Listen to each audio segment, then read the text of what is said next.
সেরা তার শেষ উদাহরণটা দিয়ে শেষ করছি। ইসলাম যে সেরা তার প্রমাণ হচ্ছে, আপনি যখন তারাবির নামাজ পড়ছিলেন, মাগরিবের ওয়াক্ত সূর্য কি হইলো, চাঁদ উঠলো, আপনি নামাজ শুরু করে দিলেন, ঠিক তো? এই যে মাগরিবের নামাজটা যে আপনি শুরু করলেন, আপনার মাগরিব থেকে দিন শুরু, এবং তারপরে রাতে ঘুমাইলেন, উপর ভোরে সেহরি করলেন, সারাদিন গেল, ইফতার হইল, দিন শেষ।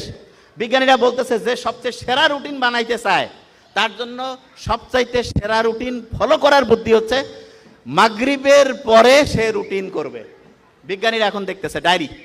তার মানে দেখেন ইসলামের আল্লাহ কি সায়েন্টিফিক, কারণ মানুষকে বানাইছে তো আল্লাহ, এই জন্য মানুষের জন্য কোনটা সবচেয়ে কল্যাণকর সেটা আল্লাহ সেট করছে।